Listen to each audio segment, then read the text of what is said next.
आज प्रभाग क्रमांक 22 मध्ये भारतीय जनता पार्टीकडून इच्छुक असलेले रमेशांना काळे व विमलताई काळे तसेच प्रतिभाताई तामणकर हे इच्छुक होते, पण ऐन टायमाला त्यांना पक्षाकडून तिकीट कापण्यात आलं। आज त्यांच्या वतीनं प्रभाग क्रमांक 22 मध्ये कार्यकर्त्यांचा मेळावा घेण्यात आला होता। तर या मागलची काय भूमिका होती व काय नियोजन होतं, अण्णा आपण काय सांगाल नेमकं?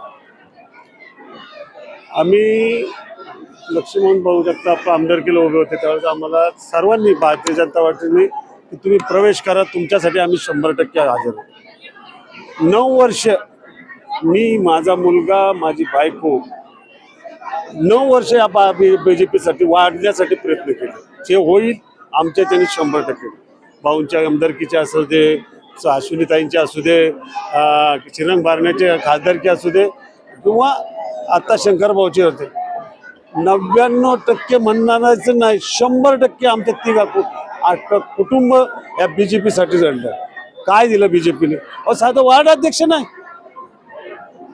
ना, पाठ आता पक्षाचा जो विषय होता तिकीट, आज आयात उमेदवाराला तिकीट देतात तुम्ही, 3 आयात उमेदवार, आणि ज्या पक्षासाठी अहोरात्र कष्ट करताय तुम्ही त्यांना विचारता, तुम्ही सर्वेमध्ये बसत नाही। आज सांगा, विनोद नडे सारखा माणूस सर्व आयात उमेदवार त्याचा सर्वे कुठून आणला? मला सांगा ना, सर्वे मध्ये बसत नाही। ठीक आहे, मग त्याच्यानंतर सर्वे झाला, तुम्हाला तिकीट फायनल झालं, रात्री 12:11 आमदार लक्ष्मण जगताप, शंकर भाऊ जगतापनी मला फोन केला की तुम्हाला असा विषय। ठीक आहे, भाऊ बोलले, मी बोललो। भाऊंनी काय मला प्रतिक्रिया दिली, तुमच्या फॉर्मचा हे पाठवा म्हणले फोटो व्हॉट्सअपला, माझ्याकडे पुरावा आहे। व्हॉट्सअपला फोटो पाठवला, 1 तासात 3 वेळा माणूस बोललाय तुमचं तिकीट फायनल आहे, तुम्हाला सकाळी क्षत्रिय कार्यालयात देतो म्हणले EB फॉर्म। पुढे गेला, आम्ही 10 वेळा फोन केला, देतो दुपारी नंतर भाऊ फोन उचला ना, कशासाठी? नाही म्हणलं असतं ना, आम्ही कॅपेबल नाही म्हणलं असतं, आम्हाला अडचण नाही, आमच्यापेक्षा जर ताकदवर असतं त्याला तिकीट दिलं, त्याच्याबद्दल आमचं दुमत नाही। पण तुम्ही रात्रंदिवस जोडत लोक दुपारी 2 वाजेपर्यंत आम्ही भाऊंना एवढं सांगितलं होतं, आम्हाला राष्ट्रवादीची ऑफर आहे, मी जाणार नाही। तुम्हाला सांगतो, शिवसेनेत चिरंगाप्पाची मला ऑफर होती, मी गेलो नाही। मी एकनिष्ठेने 9 वर्ष काम केलंय, मला BJPचे तिकीट पाहिजे, नाही BJP दिलं तर ही जनता ठरवली अपक्ष राहायचं तर राहणार, नाही म्हणले मी घरी बसणार।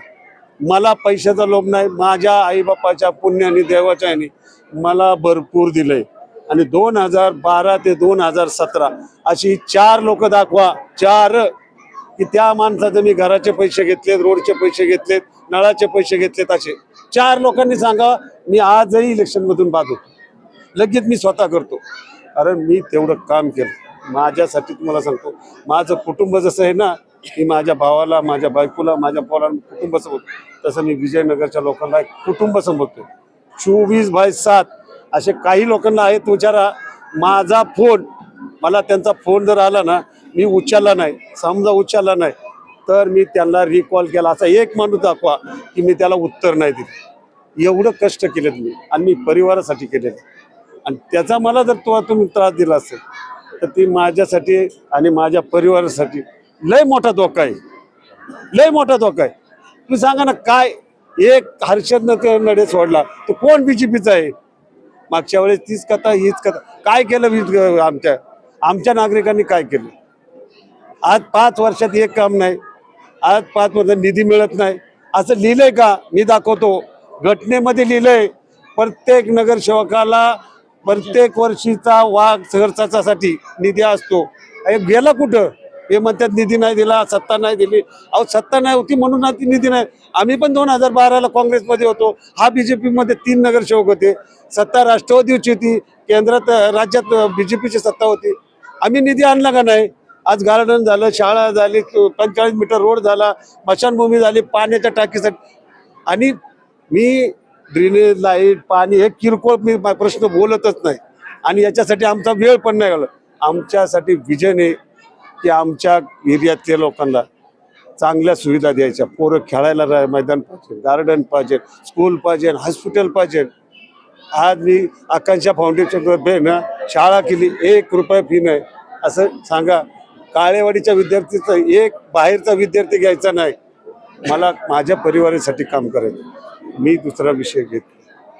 माझ्यावर आणि प्रमोदवर का आघात झाला हे आम्हाला आजपर्यंत कळालं. तुम्हाला उमेदवारी देण्याचा शब्द दिला होता का ताईंना उमेदवारी शब्द दिला होता? पहिला ताईंना दिला होता, नंतर मला रात्री 12 वाजून 11 मिनिटांनी भाऊनी स्वतः फोन केला, तुमच्या जागेवर आहे ना म्हणले रमेशला तुला तिकीट देतो मॅडमच्या जागेवर माझ्या मिसेसचा.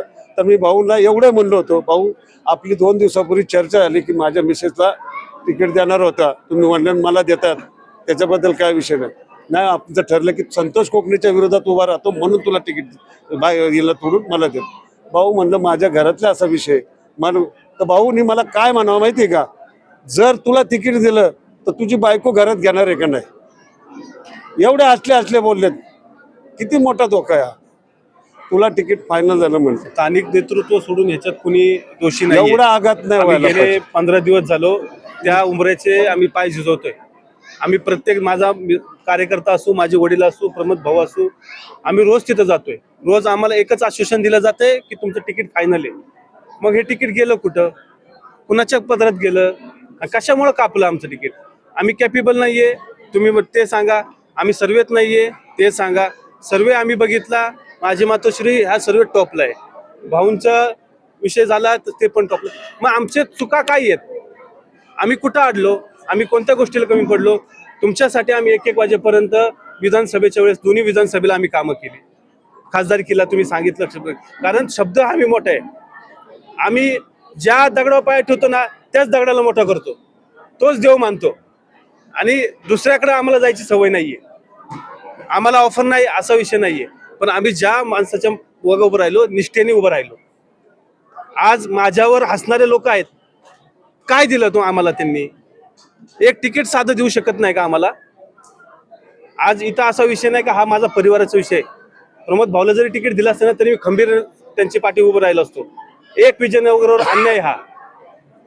आज या रोडच्या अलीकडे एकतरी उमेदवार आहेत का जे तुमच्यासाठी कॅपेबल आहे? हे तुम्ही बघा, कॅपेबल उमेदवारच पाहिजेत जे तुमच्यासाठी अहोरात्र झटू शकतात, कामं करू शकतात. हे गरजेचं आहे. नुसतं पदं मिरवायची, काचं वरती करून चालायचं याला नगरसेवक म्हणत नाही. नगरसेवक हा तुम्हाला टू व्हीलरवर फिरतानाच दिसला पाहिजे. नगरसेवक जनसामान्यांमध्ये मिसळणारच पाहिजे. नगरसेवकाची ही व्याख्या आहे. सामान्यामध्ये जो दिसल तो नगरसेवक. नगरसेवक हा आमदार नसतो. माझं म्हणणं आहे की ही सगळं तिकीट न मिळण्यामागं कुणाचं षडयंत्र असं तुम्हाला वाटतं? सांगितलं ना मी, स्थानिक नेतृत्वाचं षडयंत्र आहे याच्यात. म्हणजे स्थानिक नेतृत्वाने आता आम्ही संघच, आम्ही घरात एका विषय आम्ही 1 वाजेपर्यंत स्थानिक नेतृत्व संघ बोलतोय. आम्हाला जर सांगताय की तुमचं तिकीट फायनल आहे तर ते स्थानिक नेतृत्वानेच आमचं काटलं ना. याच्या व्यतिरिक्त कोण कापणार आहे? बघा, स्थानिक नेतृत्व हे सगळ्या चिंचवड पिंपरी चिंचवडचं हे सगळ्यात मोठं वरिष्ठ नेतृत्व आहे. आणि ह्यांच्या छत्रछाली खाली केलं की ह्यांनी केलं याचे आम्हाला माहित नाहीये. पण आमचं तिकीट हे स्थानिक नेतृत्वानेच कापलं. आता येणारी आपली पुढली रणनीती काय नेमकी आता? येणारी पूर्ण रणनीती, आज तुम्ही हा माहोल बघितला असेल, हे माझा परिवार आहे. ह्या परिवार जो ठरवल, ह्या परिवाराच्या शब्दापुढं आणि त्यांनी मारलेल्या रेषेपुढं मी जाणार नाही. त्यांनी म्हणले लढ तर लढणार, ते म्हणले थांब तर थांबणार. कुणाच्या दबावाला बळी पडणार आहे? दबावाला बळी पडला असता तर एवढा मोठा खाटाटोप नसतं मांडला आम्ही. आम्हाला का हा. आणि ही जनता जी एवढी उभी आहे ही फक्त एका मेसेजवर आलेली आहे. कुणीही कुणाला कॉल नाही केला. आमच्यावर अन्याय नाही हा, यांच्यावर अन्याय झाला म्हणून हे इथं उभे आहेत. आज जवळजवळ 1000-1500च्या आसपास पब्लिक होतं. हे पब्लिक फक्त मेसेजवर आले. ना भाऊंनी फोन केलाय, ना मी फोन केला, ना माझ्या वडिलांनी फोन केला. फक्त आम्ही मेसेज फॉरवर्ड केलेत, बस त्याच्यावर ही सगळी पब्लिक जमा झाली आहे. का? कारण आमच्यावर त्यांचं प्रेम आहे. त्यांना आमच्यासाठी, आमच्यावर झालेला अन्याय दिसतोय म्हणून ते आमच्यासाठी इथं उभे राहिलेत. आपण हे माध्यमातून नागरिकांना काय आव्हान करावं? नागरिकांना एवढंच आम्ही हे करतो, अभिनंदन हे करतो की तुम्ही सत्याच्या मागे उभं राहा. तुम्हाला सत्याचा विजय हा नक्कीच होणार आहे. आम्ही सर्व कुणी पण असू, प्रमोद भाऊ असू किंवा जो उमेदवार असेल तो ठामपणे 24 तास तुमच्यासाठी काम करणार आहे. आता मी मागाशी भाषणात बोललो, हे माझ्या पितृस्थानी आहे, ते माझ्या आईस्थानी आहे आणि हे तर माझे वडीलच आहे. ह्यांच्या हे निवडून आल्यानंतर ह्यांनी जायचंच नाही. सचिन काळे यांचा नंबर घ्या, 24 तास हा तुमच्यासाठी उभं राहील. आणि आज ह्या जर आम्ही भविष्यात दोघं जर निवडून आलं, आमचं संयुक्त कार्यालय, जनसंपर्क कार्यालय असेल जे आमच्या भाऊचं संयुक्त असेल, तिथं आम्ही 4 जण उभे राहणार. आजपासून भाऊ याला संमती आहे तुमची? आमच्या आजपासून आम्ही तर आहे एकत्र, नाही, पण भविष्यात पण आम्ही निवडणुकीला आजपासून रणशिंग फुकला असं समजायचं का? थोडक्यात तेच विषय हा. रणशिंग आम्ही फुकलेचे, फक्त आमच्या मतदार भगिनींचं आम्हाला एक कौल घ्यायचा होता, तो कौल त्यांनी आमच्या बाजूने दिलाय. आम्ही त्याच्यासाठी 24 तास लढायला तयार आहे. भाऊ आज कार्यकर्त्यांचा इथं मेळावा घेण्यात आला होता. एक काळेवाडी प्रभाग क्रमांक 22 मधील सर्व नागरिक तुमचे प्रिंट करणारे जमा झाले होते. पण एकंदरीत असा एक मेसेज प्रभागामध्ये फिरत होता की तामणकर भाऊ यांनाही शब्द दिला होता की तुम्ही पुरुष गटामधून लढा. नेमकं हे काय खेळ होती मग घडीची पाठीमागे? तुमचं म्हणणं बरोबर आहे. मला पुरुष गटामधनं त्यांच्याकडनं सांगण्यात आलं होतं, पण ज्यावेळी मी बसलो त्यांच्याबरोबर आमदार साहेबांनी त्यांना वास्तव सांगितलं की स्थानिकांमध्ये आपल्या पक्षाचेच जास्त उमेदवार आहे आणि तुम्ही जर मला त्या जागी बसवलं तर माझ्यावरती ती लोक नाराज होतील आणि अशा नाराजीमध्ये मी जर त्यांच्यामध्ये तिथं गेलो आणि उभा राहिलो तर कदाचित मला अपयश येईल. त्यापेक्षा तुम्ही माझी ओबीसी ओरिजिनल जागा आहे जी का कुणबी समाजाची नाही आहे, मी ओरिजिनल सुतार समाजाचा आहे. मी ती जागा त्या जागेवरती माझी मिसेस तयार करतो आणि तुम्ही मला तिथं ओबीसीमध्ये माझ्या महिला म्हणजे माझी मिसेसला तुम्ही उमेदवारी द्यावी अशी विनंती केली. त्यांनी तुम्हाला शब्द दिला होता, काहीसाठी दिला होता. अचानक असं काय मग हे झालं की मग तुमचंही तिकीट कापण्यात आलं? असं काहीच झालं नाही. अचानक कधीच काय होत नाही. जसं सचिनने सांगितल्या पद्धतीने हे षडयंत्र आहे. आज नागरिकांचं म्हणणं म्हणजे येड्या गबाळ्यालाही कळल की आजचा पॅनल कसा आहे. सरळ सरळ राष्ट्रवादी बरोबर ह्यांनी साठोलोटं केल्यासारखा हा पॅनल झालेला दिसतोय. उमेदवारी देताना असा झालाय की त्याच्यात 2 भाजपाचे दिसतील निवडून आलेले आणि 2 राष्ट्रवादीचे दिसतील. हे चित्र असताना सुद्धा हे जे लोक एवढे अभ्यासू आहेत ना, त्यांचं एवढी मोठी कमांड आहे, एवढं मोठं काम आहे, कार्यक्षेत्र आहे त्यांचं, एवढं गल्ली बोळातलं त्यांना ज्ञान आहे, त्यांची माणसं आहेत. एवढं ज्ञान असताना सुद्धा तुम्ही जर ही अशी गणितं मांडत असाल तर मला पुरुषामध्ये ढकलायचं कारण काय? कशासाठी एवढे तुम्ही? आता 101 मातब्बर होते इथं बीजेपीमध्ये इच्छुक, ती सगळी सोडली तुम्ही आमच्या गळ्यात मारता म्हणजे याचं कारण काय? आम्ही नाही म्हणायचं म्हणजे मी तुला संधी दिली होती, तू नाही म्हटलं म्हणून तू सोडून दिलं, असंच झालं त्याचा अर्थ. आता येणाऱ्या काळामध्ये रोडच्या अलीकडला भाग आणि रोडच्या पलीकडला भाग हा संघर्ष बघायला भेटणार का? हे आता संघर्ष म्हणण्यापेक्षा हा न्यायासाठी विषय चालू आहे. आमचा अन्याय झाला का तर 2012च्या आणि 12-17च्या निवडणुकीनंतर मी जेव्हा 2012ला निवडून आलो या महापालिकेवरती, त्यावेळी भाजपाचे फक्त 3 नगरसेवक आले. इथं काय परिस्थिती होती भाजपाची? 3 नगरसेवक आले ते त्यातला एक मी आहे. मी काम माझ्या जोडीला विमलताई काळे होत्या काँग्रेसच्या, त्यांच्याही पक्षाचं बल नव्हतं. मला वाटतं साधारणतः त्यांचे काय 8-9 उमेदवार असतील, 14 उमेदवार आणि आम्ही 3. आता जे माजी नगरसेवक म्हणजे जे मागचे नगरसेवक आहेत ते काय म्हणतात की ह्या प्रभागामध्ये आम्हाला त्यांच्या तोंडून येणारा विषय की त्यांनी स्थानिक आमदारांनी आमचं निधी अडवला म्हणून आमच्याकडनं कामं नाही झाली. ह्याला माझं उत्तर काय माहिती आहे का? तुम्ही तरी भरपूर लोक निवडून आले होते. आम्ही तिघांमधला मी एकच काळेवाडीतला आहे आणि दुसरे काँग्रेसचे विमलताई काळे होते. म्हणजे अण्णांच्या रमेश काळेने आम्ही समजा ते काम केलं. मग आम्ही जी कामं केली आमच्या मागं काही सत्ता होती का?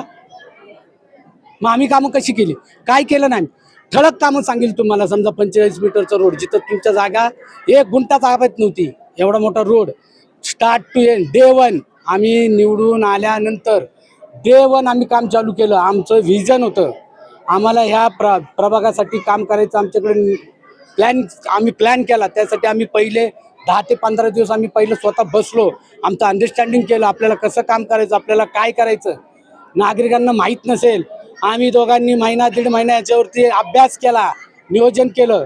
ह्यामध्ये नक्कीच स्वर्गीय आमदार भाऊ जगताप यांचा मोलाचा वाटा आहे या विकास कामामध्ये. जे गेले ते नक्की देव होते. माझी जरी उमेदवारी त्यांनी 17ला कापली ना, तर मी आज छाती चोक सांगतो की जे गेले ते देव होते. आजचं मी नाही सांगू शकत, मला वाईट बोलायचं नाही आहे, पण मी नक्कीच माझा अपमान केला आहे. माझाच नव्हे ते माझ्या सर्व मतदार बंधूंचा त्यांनी अपमान केला. ह्याच्यापेक्षा मी जास्त काहीच सांगू शकत नाही. आज एकंदरीत जेव्हा तुम्ही सर्वजण भाषण करत होता व्यासपीठावर, तेव्हा एक जनतेमध्ये काही महिला अशा अश्रू अनावर रडत होत्या. हे प्रेम एवढं असताना तुम्ही काय नेमकं आव्हान करणार नागरिकांना? काही नाही, माझी हात जोडून त्या नागरिकांना मतदारांना विनंती आहे. आम्ही ही सभा बोलवली, ही सभा घेण्याचं कारण एवढं आहे की तुम्ही आम्हाला काय करायचं हे सांगायचं आणि आम्ही तुम्ही बोलल ते करणार. ह्या सभेचं उद्दिष्टच ते होतं आणि आम्हाला तुम्ही स्वतः त्याला साक्षीदार आहात पत्रकार म्हणून. तुम्ही पाहिलं, सगळ्यांनी मोबाईलचे टॉर्च लावून सगळ्यांनी समर्थन केलं. ह्याचाच अर्थ असा आहे की त्यांचा आम्हाला पाठिंबा आहे आणि त्या पाठिंब्याच्या आधारावरती आम्ही पुढची रणनीती आखणार आहोत. त्यासाठी आम्ही थोडासा आजचा वेळ घेऊ आणि उद्या तुम्हाला कळणार आहे. पण येणाऱ्या तुमच्या पॅनलमध्ये 2 उमेदवार असतील, एक अण्णा आणि एक ताई. हां, मिसेस माझी. आणि येणाऱ्या काळामध्ये तुम्ही या सर्व रणनीती करता, पुढलं मोठं आव्हान आहे. तर या आव्हान पेलण्यासाठी आपण नागरिकांची काय आव्हान करावं व आपली रणनीती काय असेल? काय नाही, नागरिकांना मी सांगेन, आता इथं कमीत कमी 1000-1500 लोक होते. ह्यांनी पहिलं आपलं कुटुंब, मग आपल्या कुटुंबामध्ये त्याची आई असेल, वडील असतील, भाव असेल, बायको असेल, मुलगा असेल, जे मतदार म्हणून फिरतात, वावरतात, त्यांनी पहिलं आपलं कुटुंबाला सांगावं. त्याच्यानंतर शेजारच्याला सांगावं, त्याच्यानंतर गल्लीत सांगावं, त्याच्यानंतर गल्लीच्या बाहेर सांगावं आणि मग परिसरामध्ये सांगावं. प्रत्येकाने 25-30 लोकांच्या घरात जावं आणि आपल्या वतीने, आपल्या आश्रयाने आम्हाला निवडून देण्यासाठी समर्थन घ्यावं, त्यांचं पाठबळ घ्यावं, त्यांचा आशीर्वाद घ्यावा आणि तो सगळा लवाजमा आमच्या पाठीशी उभा करावा.